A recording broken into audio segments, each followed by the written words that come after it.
believe that you can create buttons?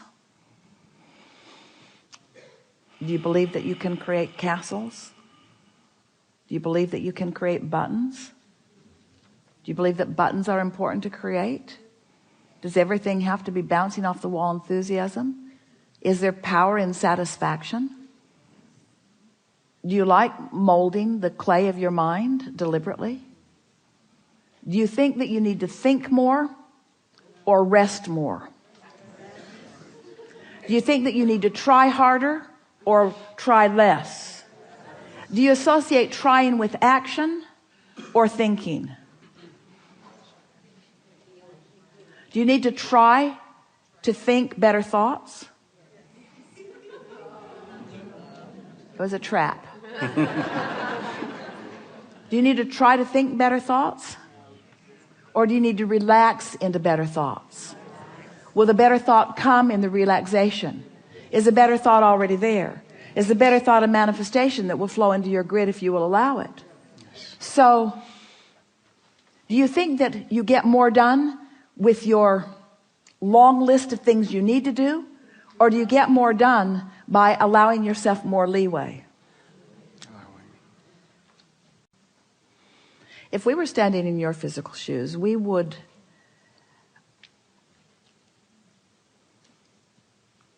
decide to be lazy.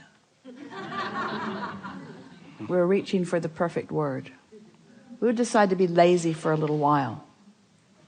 Because in your giving yourself permission to be lazy, you're giving yourself permission to allow your grid to fill in with everything that you've already chosen and put into your vortex. The word lazy has an unpleasant connotation, doesn't it? Because it's humans measuring themselves against other humans based upon a flawed premise. And the flawed premise is, the more you do, the more you're worth. And that is the most flawed of all flawed premises. I'd like to give you the premise that is at the basis of your universe. The better you feel, the more you allow. You could not be more deserving. You came as deserving beings into this time-space reality with powerful and clear intent. You've been mixing it up with others and defining what's important, not only to you personally, but important to you on behalf of others. You've included in your vortex the well-being of many others. In some cases, mass consciousness. In some cases, a community. In some cases, a family. But you've included in your vortex a desire for the well-being of far more than your personal self. But it is necessary for you to tend to the well-being of your personal self in order to be a productive advocate for the well-being for anyone else. In other words, you cannot give, or you cannot extend, or you cannot punctuate, or you cannot accentuate, you cannot assist anything that you are not already feeling. Which means, if you are wanting in an altruistic way to be of advantage to everyone you know, you first have got to find a way to be of advantage to yourself. Which means you want to carve out more time to be nicer to yourself. More private time. More time under the bridge. More time where others are not telling you what to do. More time when you are satisfying your own personal intention for things. If we were standing in your physical shoes and someone were to ask you to do something, we would stop in the middle of the request and we would evaluate it completely. And we would say to them, I sincerely desire to accomplish this request that you are offering.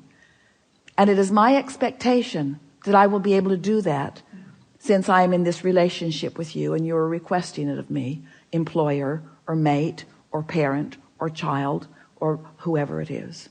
It is my expectation that I will be able to accomplish this. I just have to insert one thing in the foreground of this request. I will accomplish it for you as long as I can first accomplish ease for myself in the process. Really want you to ponder that a little bit. Esther, on one of the earlier cruises, made sure that everyone received an easy button from Staples. Everyone got one. And Esther found a box of them in the attic the other day, and she spread them all around her house because she wants to amplify the ease of things, not the hardness. She wants to no longer justify the well-being that flows to her by pointing out how hard she's working in relationship to others. She wants to emphasize the well-being that's flowing to her by remembering the vibrational alignment that she is achieving. If we were standing in your physical shoes, we would do these things every day and then anything else that you have time for. We would meditate for 15 minutes every day, which means we would quiet our mind with the simple intention of allowing our cork to float. We would go outside no matter what the weather, and we'd move around in it in appreciation of this planet. We would look up and around, and we would find things to acknowledge, and we would talk about them right out loud. Esther walks through her gardens and says to everything, "You are my favorite. You are my favorite. You are my favorite. You are my favorite. You are my favorite stone on the pathway. You are my favorite bird in the tree. You are my favorite flower in bloom. You are my favorite flower not in bloom. You are my favorite tree. You are my favorite bush. You are my favorite frog. You are my favorite frog. You kept me awake all night, but you are still my favorite frog." In other words, so first thing, meditate. Second thing, spend more time outside.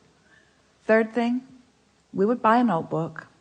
We would call it My Book of Positive Aspects.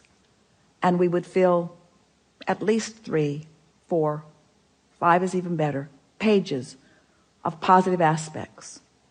5 different subjects, and write the positive aspects of it. Training your vibration into that upward place. And then there is one last thing that if we were standing in your physical shoes, we would do every single day.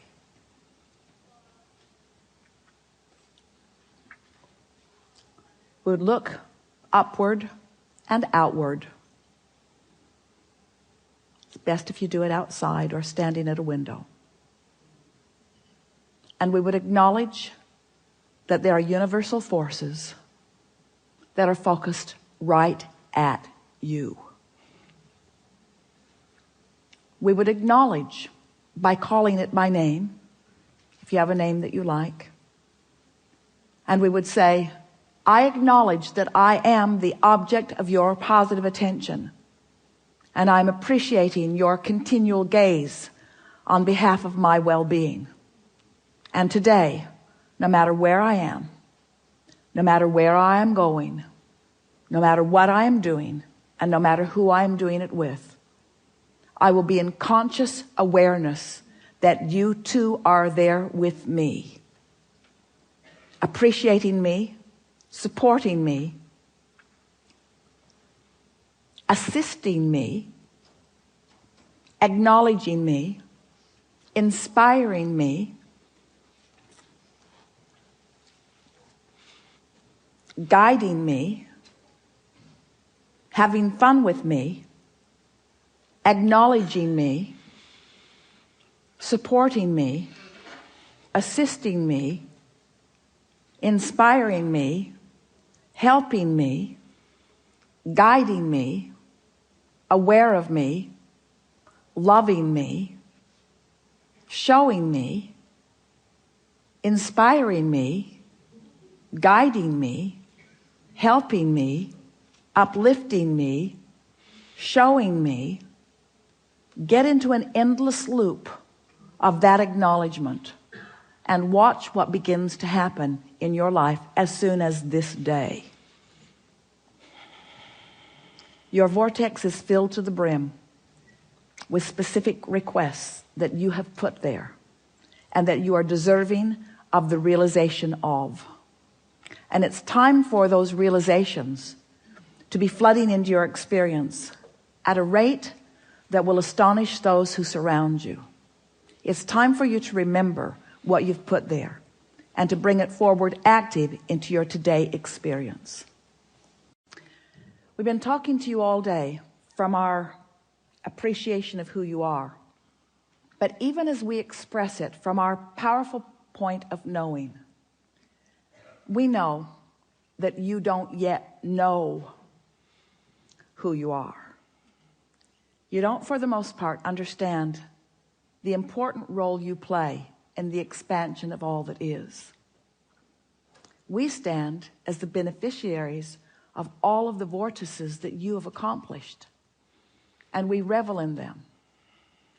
But it is our powerful desire